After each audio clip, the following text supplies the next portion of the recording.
우리가 교회를 다니고 예수님을 믿는 것은 그 예수님에게 진리가 있음을 알기 때문인데,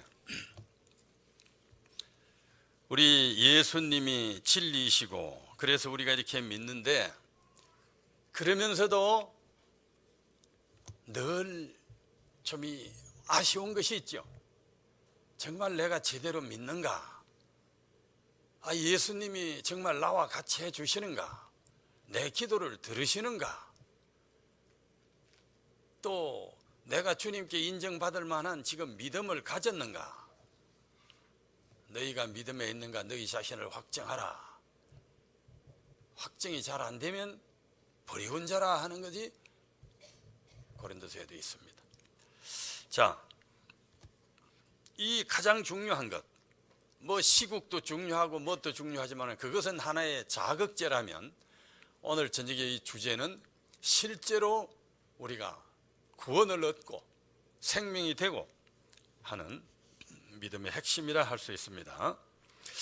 먼저 하나님의 말씀 누가복음 24장 50절을 봉독합니다. 누가복음 제일 끝에 있는 말씀입니다. 누가복음 제일 끝에 50절부터 끝까지를 좀 보면은 예수께서 저희를 데리고 베다니 앞까지 나가사 손을 들어 저희에게 축복하시더니, 축복하실 때에 저희를 떠나 하늘로 올리우시니 저희가 그에게 경배하고 큰 기쁨으로 예루살렘에 돌아가 늘 성전에 있어 하나님을 찬송하니라. 그런데 이 말씀을 지금 우리가 봉독하고 전에도 또 읽어보셨을 텐데, 뭐 좀 이상한 점이 있습니까? 이 말씀을 읽을 때에 우리 상식으로 좀 뭔가 이해가 안 된다. 성경을 이해하는 가장 좋은 방법 중에 하나가 몇 가지가 있겠지만은, 하나는 그 성경 말씀에 이상하다, 이해가 안 된다, 우리 상식하고는 다르다, 이런 것을 붙들고 그 이유가 뭔지를 파봐야 합니다. 근데 여기 뭐가 좀 이상해요? 제자들이 전적으로 예수님을 의지해서 살아왔어요. 또 거기에 가치를 두고 믿어왔어요. 바로 이 예수님은 선지자요, 하나님의 아들이요, 이 땅의 모든 권세를 다스릴 힘이 있다는 것을 그들이 눈으로 보기도 하고 믿기도 하고, 그래서 전적으로 뭐 배가 고프나 핍박을 받으나 집에서 쫓겨나나 그걸 무릅쓰고 예수님을 따랐는데, 지금 예수님이 어떻게 됐어요? 감람산 위에서 하늘로 올라가 버렸어요. 빠이빠이 하고 갔어요.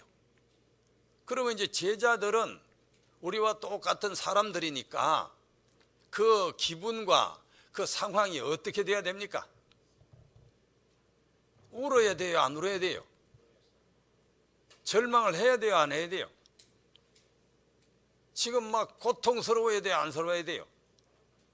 예수님 없이 제자들이 뭘 할 수 있습니까? 그 큰 기득권자들의 세력에 뭘로 대항합니까? 지금까지 핍박하던 세력이 예수님이 있어도 늘 쫓겨다녔는데, 예수님을 영원히, 그것도 뭐 잠깐 어디 갈릴리에 가셨다 오시는 것도 아니고 아예 인간을 버려두고 하늘로 가셨는데, 제자들이 어떻게 했다고요? 아니, 큰 기쁨으로 좋아했다. 이게 뭐 말이 됩니까? 성경을 점잖게 표현해서 큰 기쁨으로 이렇게 말했지만은, 아마 우리처럼 조금 이렇게 촌스럽게 표현하면 좋아서 펄쩍펄쩍 뛰었다, 뭐 이런 꼴이 되는 것입니다. 이게 이치에 안 맞지. 이게 어떻게 된 것인가? 그것이 지금 우리에게 이제 오늘 이 저녁에 중요한 구원의 기별을 줍니다. 요 광경을 시리아 소망 831페이지에는 조금 더 자세하게 선지자가 이제 그걸 묘사를 해놨는데, 제가 한번 읽어볼게요. 여기는 지금 간단하게 기록되어 있지만은 주께서 위로 올라가실 때에 두려움에 사로잡힌 제자들은 성천하시는 저희 주님의 마지막 모습을 눈을 크게 뜨고 쳐다보았다. 마침내 영광의 구름이 그분을 가리워 볼 수 없게 되어 천사들의 구름 수레가 그분을 영접해 가실 때에 볼지어다 내가 세상 끝날까지 너희와 함께 있으리라는 말이 그들에게 들려왔다. 그러니까 주께서 하늘로 이제 구름 속으로 이렇게 가리워 올라가실 때에 볼지어다 내가 세상 끝날까지 너희와 함께 있다 하고 약속을 하셨어요. 어때 여러분들 같으면 지금 그 말을 들으면 뭐 어떻게 될 것 같아요? 지금 그 말이 진실이요 거짓이요? 요즘 진실 거짓 게임, 온 세상의 진실 거짓 게임인데, 함께 있으려면 하늘로 가셔야 돼요, 안 가셔야 돼요? 안 가셔야 되지. 땅과 하늘이 얼마나 멀고 인생이 하늘로 올라갈 수 있습니까? 그런데 하늘로 구름 속으로 가시면서 말씀은 영원히 너희와 함께 있겠다. 이게 얼마나 모순된 이야기입니까? 이 함께 있겠다, 세상 끝날까지 내가 너희와 함께 있으리라, 그 전에 주께서 약속을 하신 적이 있어요. 그걸 다시 올라가시면서 반복하신 건데, 지금 요 본문은 누가복음 제일 끄트머리의 말씀이고, 그 약속은 어디 기록되어 있을까요? 내가 세상 끝날까지 너희와 항상 함께 있으리라. 마태복음 제일 끝에 기록되어 있지. 마태복음 제일 끝에. 그거는 성천하시기 전에 하신 말씀이에요.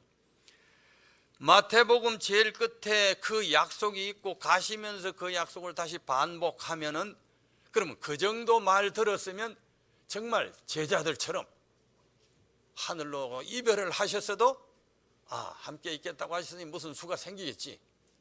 그러면서 기쁨으로 그 핍박하는 예루살렘으로 내려가서 절개 찬양하면서 어떤 어려움도 이기고 신앙을 할 수 있는 믿음이 생깁니까? 어때요? 그 약속 한마디.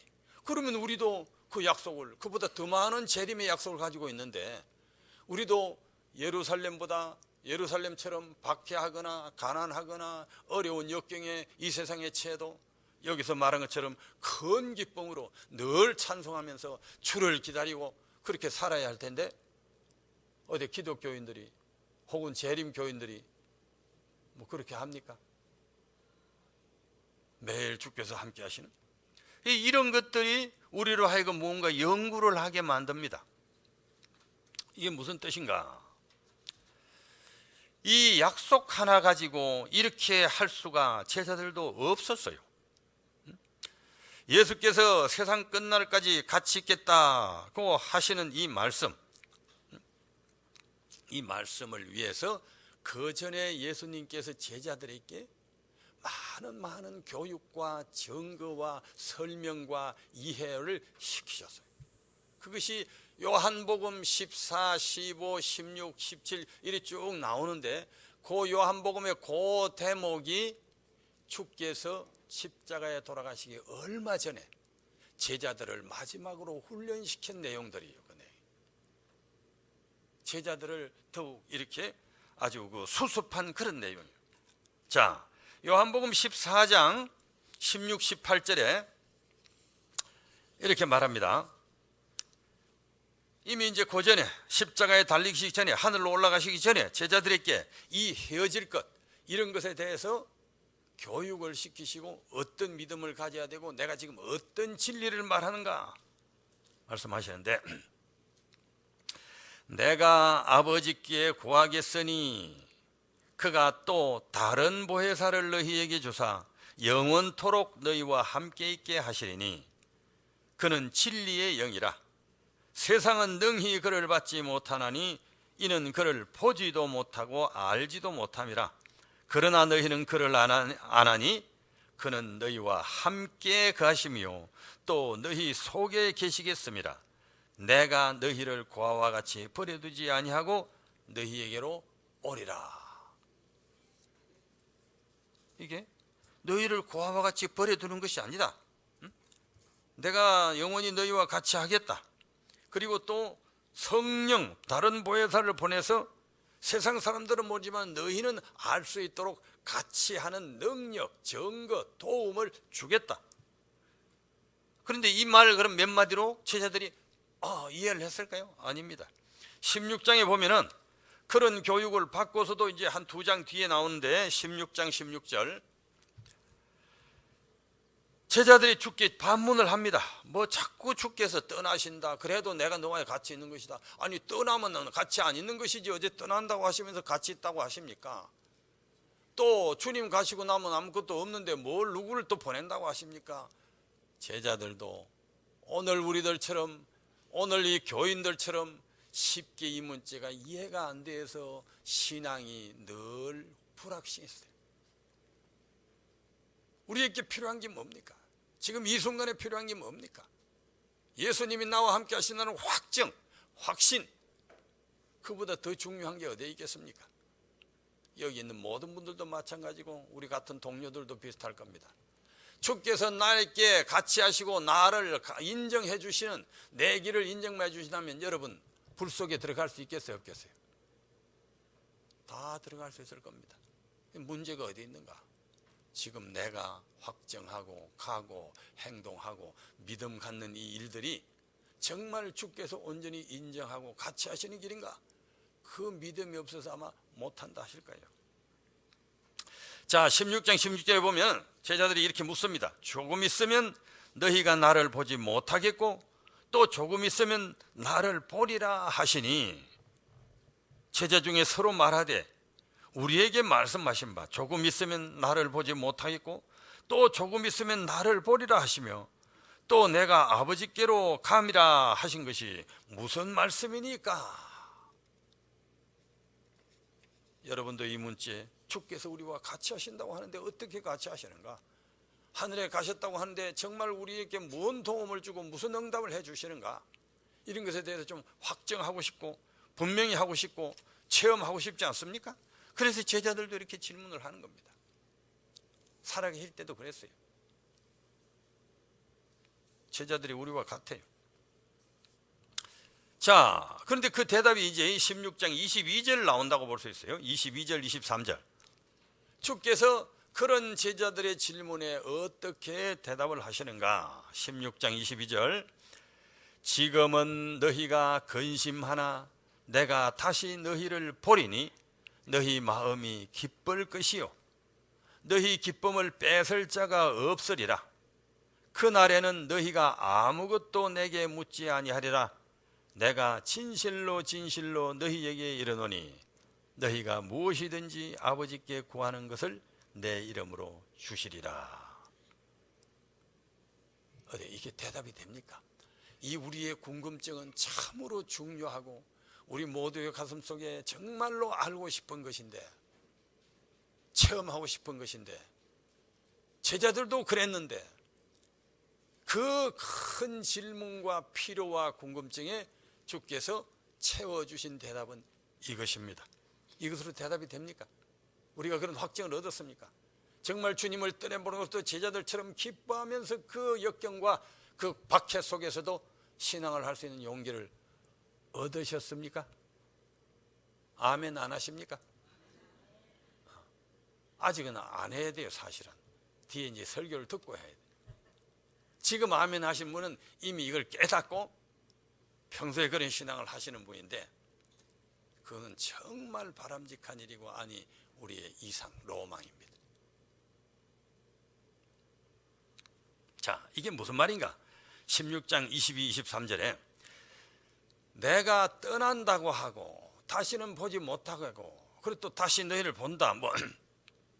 내가 떠난다는 말 듣고 너희가 근심을 하나?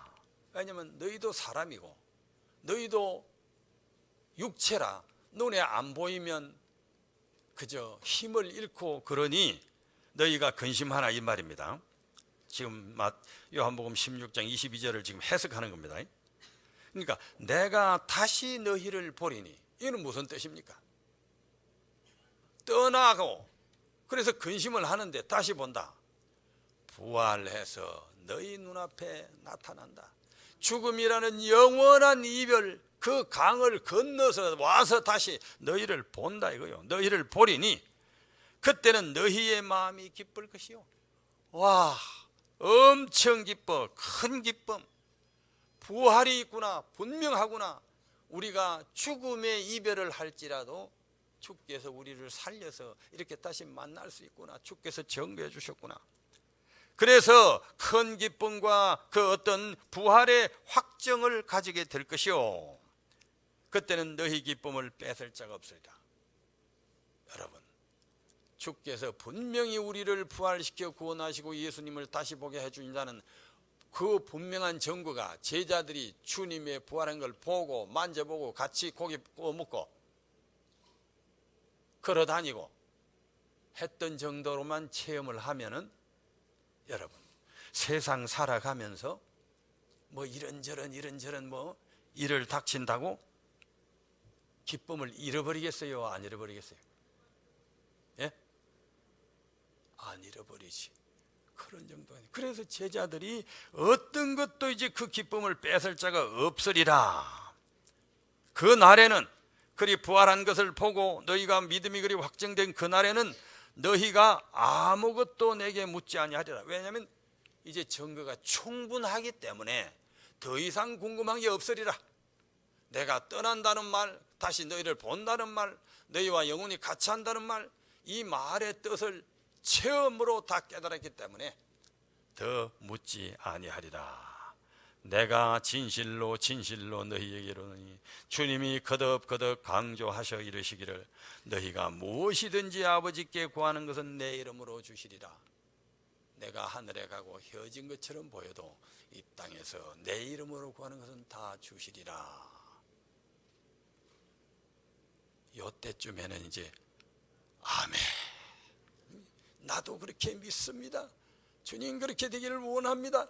나도 제자들과 같은 확실한 믿음 가운데 이 땅을 살아가기를 소원합니다. 이제는 그렇게 확정 결단했습니다 하는 자기 확정이 아멘 이렇게 아멘 이렇게 하기도 하고, 아멘은 앞에 소리가 큰 게 좋아요, 뒤에 소리가 큰 게 좋아요? 아멘 이렇게 하는 것하고 아멘 이렇게 하는 것하고. 간간히 전국을 다니다 보면 한 사람씩 저 먼데 아 부르듯이 아멘 하는 사람도 있어요. 어떻게? 아멘 이렇게 하는 사람도 있고, 아멘 뭐 이런 사람도 있고, 아멘 이런 사람도 있고. 여러분 어떤 거 택할래요? 어떤 것이 내 믿음을 더 확정하고 주님께 내 헌신을 바치는 데에 더 부합될까 하는 알아서 판단하십시오. 바로 주께서 그렇게 설명하셨어요. 그리고 이제 그 말씀 몇 차례에 걸쳐서 설명해 주시고 가르쳐 주시고 이렇게 확정해 주신 것처럼 주께서 정말로 돌아가시고 부활하시고 40일 동안 같이 계셔서 부활에 대한 확정을 보여주시고, 그래서 사도 바울도 500명이나 되는 사람이 부활을 받고 아직도 30년 후에도 그 본 사람이 살아있고 이렇게 확정을 했어요. 그리고 이제 정말로 하늘로 올라가시니까 이거는 헤어짐이 아니고 주께서 하늘에 가셔서 성령과 천사를 보내가지고 온 세계의 모든 사람과 지금 같이 하시는 새로운 방식이다 하는 걸 갔으니까 하늘에 가는 걸 보고도 기뻐했다. 여러분, 어떤 사람과 같이 하는 것이 꼭 눈앞에 있어야, 지금 요 성전 안에 들어와서 내 눈에 보여야 같이 하는 겁니까? 여기 부인도 안 온 사람도 있고 아들도 안 온 사람도 있는데, 그럼 부인하고 같이 안 하고 아들하고도 같이 안 하고 또 요 교인도 안 온 사람인데 그 사람들하고 지금 같이 안 하는 겁니까? 그러면 그것보다 더 꼭 손에 이렇게 뭐 만져져야 같이 하는 거지, 만져지지 않으면 같이 하는 거 아닙니까? 아닙니다. 눈에 보이지 않고 만져지지 않아도 뜻을 같이 하고 있고 소식을 주고받고 있고 도움을 요청하면 즉각 달려와서 도와줄 수 있고, 이것은 같이 하고 있는 것이고, 주님이 지금 그와 같은 방식으로 우리와 꼭 같이 하신다. 자, 사도행적 65페이지 이 영감받은 기록에 요 때의 제자들의 모습을 아주 자세하게 기록해놨는데, 여기 오늘 어떤 큰 이게 근간이 돼요. 좀 길지만은 천천히 읽으면서 한번 자세히 분석해 보세요. 여기 좀 띄울까 하다가 뭐 띄워도 그만, 읽어도 그만이더라고요. 제가 보니까 띄워도 잊어버리고 읽어도 잊어버린데 뭐 잘 귀담아 듣는 게 나아요. 자, 들어보세요. 제자들과 함께 거니시고 담화하시고 기도하시고 그들의 마음의 희망과 평안을 말씀하시던 구주 예수께서는 평안의 기별을 전하시는 중에 하늘로 들리워 가셨다.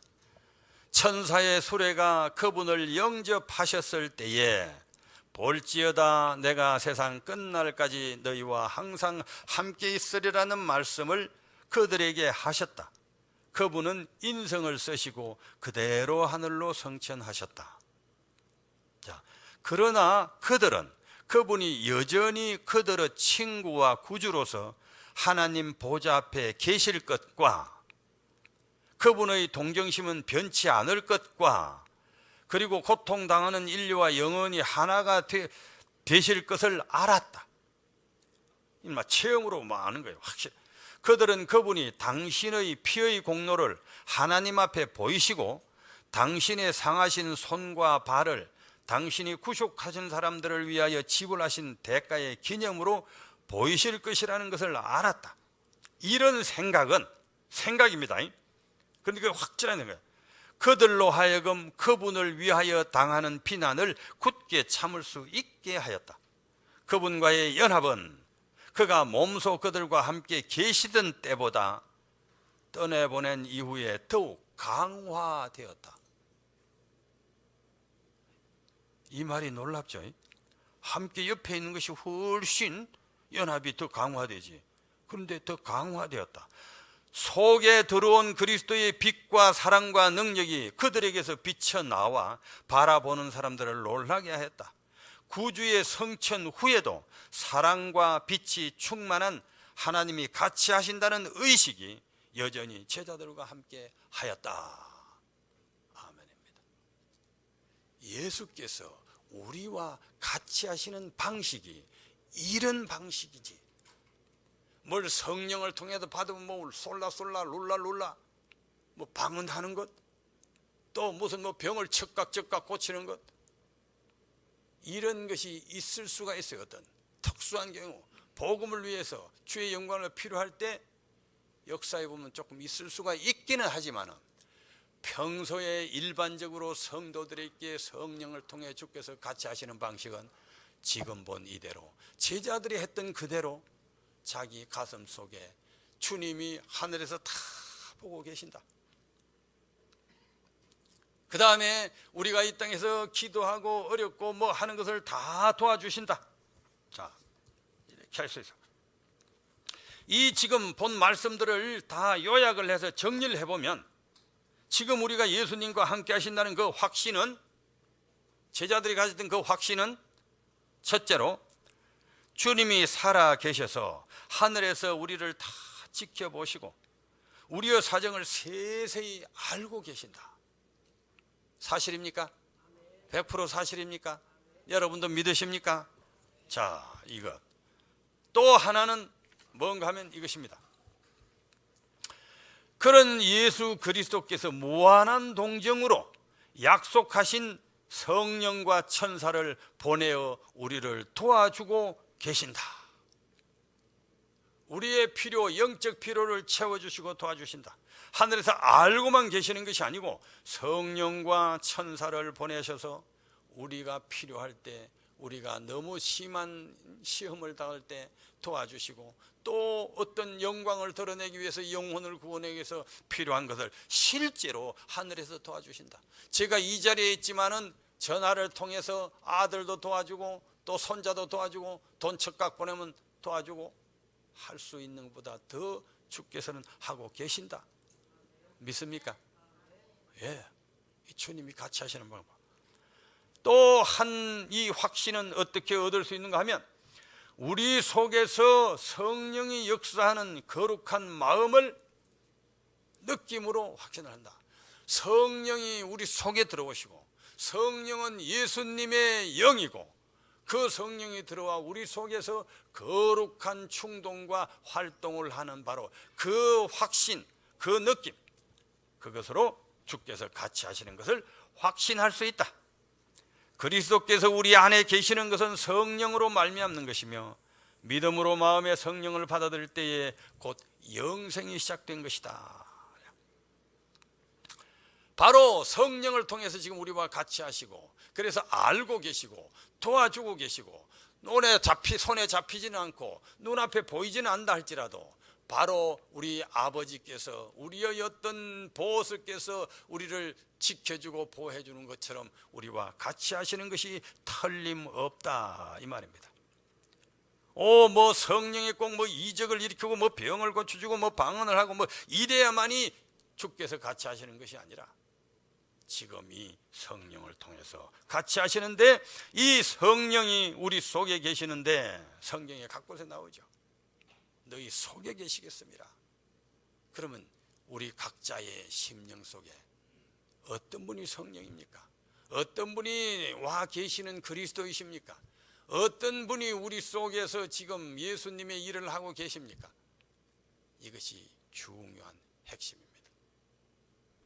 이것은 신학적으로 성경적으로 그냥 무슨 제가 설교 때에 피상적으로 하는 이야기가 아니고 아주 체험적이며 실제적이고 그래서 이 믿음을 우리가 확정해야 되는 그런 내용입니다.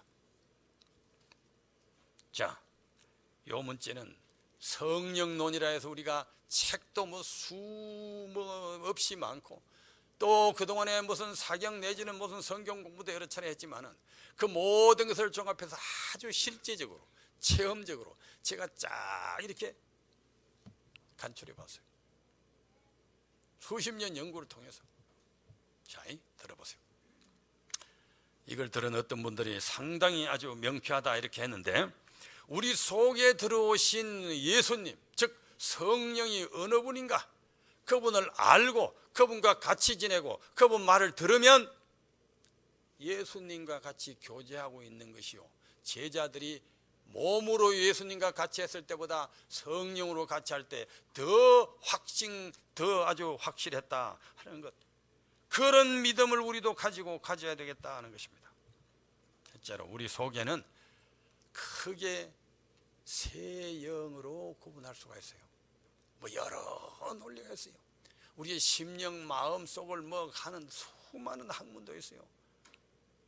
무슨 뭐 각종 심리학이 있고 각종 무슨 교육학이 있고 뭐 각종 심지어 심령학이 있고 뭐 있지만은 사람에게는 첫째 가장 기본적인 한 영, 심령, 본능이라고 할 수 있는 것이 사람이 죄악 가운데 육체를 입고 태어나서 가지고 나온 이 본능적인 마음이 있어요.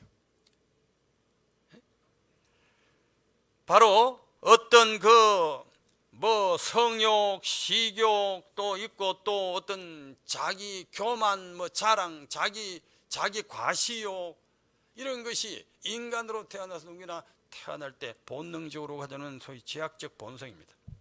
그걸 자기라고도 하고 성경에서는 육신이라고도 하고 좀 배타적, 이기적이고 쾌락적이고 그래요 속성이. 교만적이 좀 자기.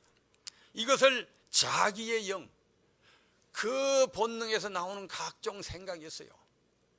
거기서 발산되는 것을 뭉뚱그려서 자기의 영, 자신의 영이라고 부를 수 있어요.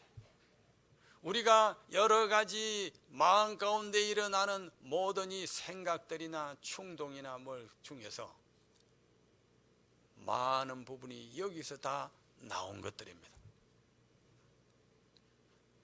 두 번째는 태어날 때부터 가지고 나오는 그런 것에 의해서 나오는 마음들이 아니고 자라오면서 무슨 교육이나 환경이나 또 그 문화나 그들의 어떤 관습이나 자라오면서 그 여러 사회 분위기와 또 이 수련에 의해서 만들어지는 마음이 있어요.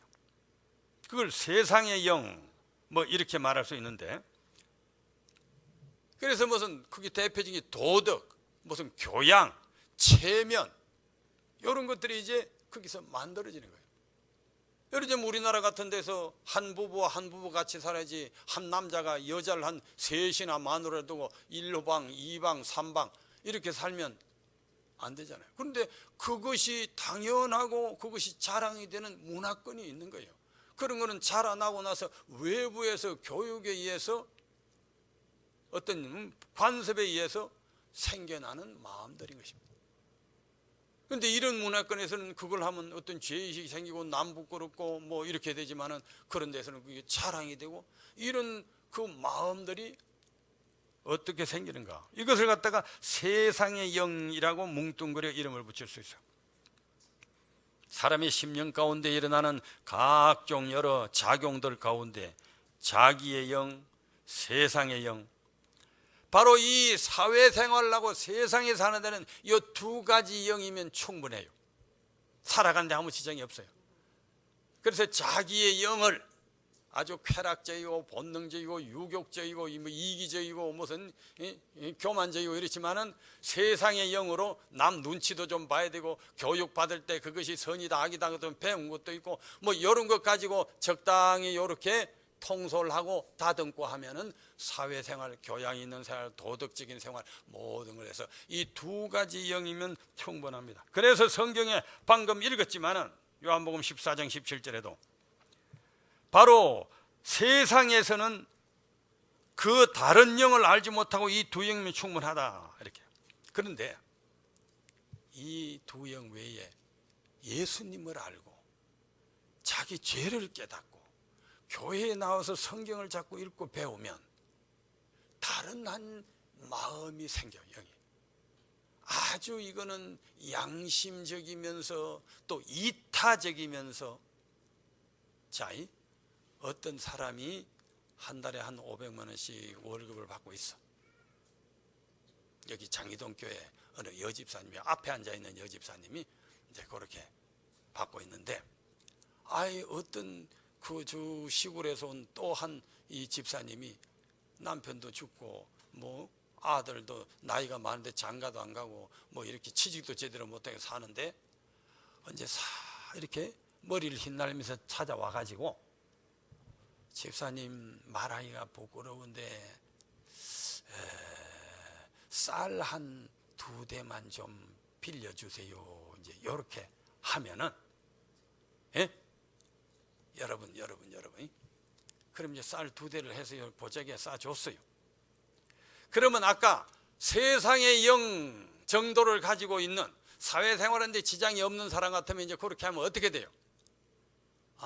단락하는데 내가 절교 내줬다, 나는 선하다, 나는 참 이만하면 그래도 이 땅에서 칭찬받을 만한 사람이다, 이렇게 되는데, 세 번째 이 거룩한 영, 예수님으로 말미암아, 성령으로 말미암아, 성경을 배움으로 말미암아, 인간의 죄된 속성을 깨달음으로 말미암아서 생기는 세 번째 거룩한 마음이 생긴 사람은 2대박 죽어도 저녁에 잠을 못 자요.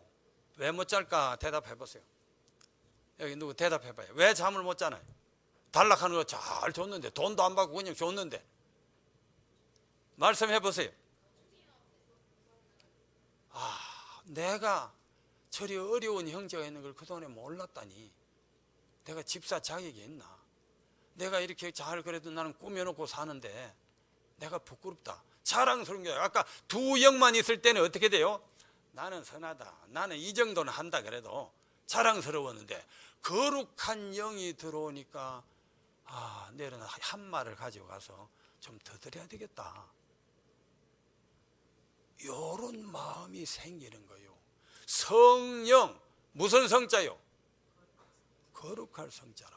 거룩한 마음이 예수님이 주시는 마음이고 같이 하시는 증거고, 그래서 이제 이 예수님 믿고 성경 알고 자기 죄를 깨달은 사람은 세상 사람이 갖지 아니하는 이 거룩하다는 것은 도덕, 세상에 선하다고 의롭다 하는 것보다 더 고상하고 더 희생적이고, 그것을 거룩하다.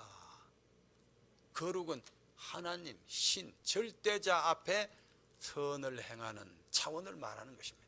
사람들, 인간 사회의 상대적인 가치를 말하는 게 아니에요. 자, 바로 이 영이 성령이고 주께서 같이 하시는 증거고, 그러기 때문에 이 세 영을 예수 그리스도 성령은 진리의 영이라 세상은 능히 그를 받지 못하느니, 두 영만 하면 충분하고 셋째 영은 필요가 없기 때문에 받지도 않고 이는 그를 보지도 못하고 알지도 못합니다. 요한복음 14장 17절에 있는 말씀이 그런 뜻입니다. 그러나 너희는 그를 아나니, 세 번째 영 성령, 주님의 영, 주님이 같이 하신 걸 아나니 그는 너희와 함께 계시며 또 너희 속에 계시겠습니다. 속에 어떻게? 세 번째 영, 거룩한 마음. 우리가 주를 알므로 말미암아 세상 사람이 갖지 아니하는, 세상이 알지도 필요로 하지도 않는 이 영을 알므로 우리 주님께서 우리와 같이 하시는 증거요, 그것을 통해서 우리를 성화시켜 갈 뿐만 아니라 우리의 영적 필요한 기도를 다 들어주신다. 그래서 주께서 우리와 그것이 바로 같이 하시는 것이다.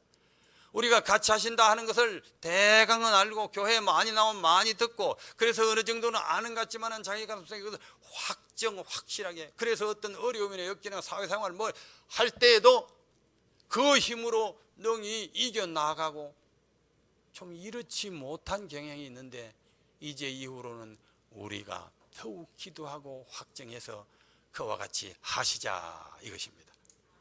이것이 바로 성령의 사람이요, 거듭난 사람이요, 이것이 구원의 비결이요, 이것이 바로 예수께서 세상 끝날까지 내가 너희와 함께 하시겠다는 그 약속의 성취라, 이 말입니다. 거룩하다 하는 것은 이런 것입니다. 거룩한 마음들. 자, 이것은 내 이익, 내 체면, 내 식구를 초월하는 희생적인 마음. 그거는 누구나 다 챙기지. 그러나 그걸 초월하는 희생적인 마음. 또 지켜보시는 주님 앞에서 거리낌 없이 깨끗이 살고자 하는 그 어떤 정직한 마음. 하나님 앞에, 예수님 앞에 살아계시고 보고 계시는, 거기서도 내 엄밀한 동기를 깨끗이 갖겠다. 동기는 자기 설적 챙겨놓고 겉으로 나타내기는 뭘 남을 위하는 것처럼 할 수 있어요, 없어요? 그거 보통 다 하는 거지. 그거 잘할수록 더 사회생활 처신 잘한다고 하지. 그러나 성령 안에서는 그것이 안 통한다, 이것입니다. 그 다음에 주님을 섬기고 순종함으로 행복으로 가는 이 고상한 의지, 주님을 순종하고 섬기고 그것이 내 행복이요, 내 첫째 의무라고 하는 그 고상한, 세상에 이익 챙기고 체면 차리고 하는 차원이 아니라 바로 그런 고상한 의지, 이런 것을 인하여 거룩하다 하는데, 이 자기의 영, 세상의 영, 거룩한 성령이 우리 속에서 늘 서로 우리를 차지하려고, 우리의 의지를 차지해서 나를 조종하려고 싸우는 것을 일컬어 뭐라고? 선악의 대쟁투라 한다, 이것입니다. 선악의 대쟁투가 교회하고 저쪽에 무슨 핍박 세력하고 싸우는 게 선악의 쟁투가 아니에요. 그거는 그냥 혈과 육의 다툼일 뿐이에요. 선악의 쟁투는 이 속에서 그 세 가지 영이, 두 영은 한 짝이라 사실은. 자기의 영과 세상의 영은 한 짝, 짝인가 편인가? 한편 성령과 이것이 누가 이 한 영혼을, 한 인간을, 한 그 의지를 선택하는 그 의지를 차지하느냐 다툼이, 이것이 바로 그 선악의 대쟁투인데, 이 쟁투에서 매일매일 승리하게 되시기를 간절히 바랍니다. 성령이 확실하게 우리한테 살아있어 근심시키지도 말고 소멸시키지도 말고, 심지어 성령을 거역하면 더 이상 희망이 없이 되는 것입니다. 근심시킨다, 소멸시킨다. 실패할 때가 있어요. 있어도 다시 돌아와서 이제 내일 저녁에, 우리가 모레 저녁에 볼 텐데, 다시 돌아오는 방식, 주님께로 성령으로 돌아오는 방식이 무엇인지를 또 구체적으로 보게 될 것입니다. 엘렌 G 화이트의 원고 14권 71페이지에는 바로 그도 우리에게 지금 제가 말하는 것과 똑같이 이런 믿음, 이런 성령과 같이 하시는 믿음, 이걸 확정해라. 긴가민가 늘 그렇게 생각하지 말고, 내 속에 거룩한 성령이, 거룩한 충동이, 바로 주님으로 말미암는 새로운 영이 있으면 내가 거듭났다, 같이 한다. 자, 이렇게 써놨어요. 믿음으로 마음속에 예수님을 붙들고 있는 자들은 실제로 성령을 받은 것이라는 사실을 그대들이 명심하기를 바란다. 자기를 내려놓고 예수님을 개인의 구주로 영접하는 모든 사람은 분명히 성령을 그의 상담자, 성결케 하는 자, 안내자, 그리고 정인으로 받아들인 것이다. 성령을 받고도 아이고 나 받았는지 몰라요. 어제 죄 용서하고 주님 죄 용서해 주십시오. 또 오늘도 같은 기도. 주님이 그러면 화가 나겠어, 안 나겠어? 아들이 그저 내 돈 1,000원 훔쳐가 가지고 과자를 사 먹었어. 아유 아버지 미안해요. 이제 다시 안 그럴게요. 그래 앞으로 그러지 마. 내일 또 와가지고 아버지 미안해요. 아니 어제 용서했잖아. 또 모레 와가지고 아버지 미안해요. 빠마대기가 올라가 안 올라가? 너 내 말 못 믿나? 내가 그렇게 신용 없는 사람이야? 그런 말이 성경에 있어 없어요? 요한 1서. 뭐 회개한답시고 기도하는 것도 다 잘하는 게 아니에요. 주님 화나게 하는 회개들이 수두룩해. 한번 용서 빌면 끝나는 거지. 그리고 기분 좋게 살고 내 속에 있는 성령 또 더 좀 충실히 순종하려고 애쓰고 이렇게 하는 겁니다. 자녀들아, 너희는 하나님께 속하였고 또 세상을 이겼나니 이는 너희 안에 계시니가 세상에 있는 이보다 크심이라. 이게 무슨 말이에요?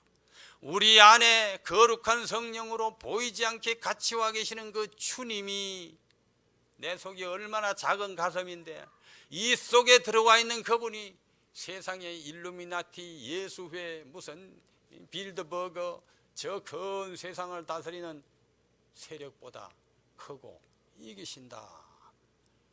이때도 아멘을 안 하시면 요거는 이제 안 되지. 할렐루야, 아멘. 주여 감사합니다. 이 못난, 이 약한, 이 작은 저를 그렇게 영광스럽게 하셨습니까? 질그릇이 아니라 툭배기가 아니라 제일 쓸데없는 그릇이 무슨 그릇이 있어? 제일 못난 그릇. 종재기에다가 주여 진주를 담으셨나이다. 감사합니다. 여러분 종재기인데 거기에다 진주를 지금 담았어. 그러니까 그 종재기가 대우를 받아 못 받아? 받지. 요거 막 깨질까 싶어서 막 다 이렇게 들고 다니는 거예요. 자, 바로 주님이 우리와 어떻게 같이 하시는가? 추상적인 이야기가 아니라 이건 실제적인 이야기요. 우리 속에 새 영이 있다는 이 확정 가운데에서 오늘 그것을 기도하고 더욱 확정하고 더욱 자신 있는 믿음으로 이것을 더욱 발전시켜서 성화 또한 승리해가게 되시기를 간절히 바랍니다.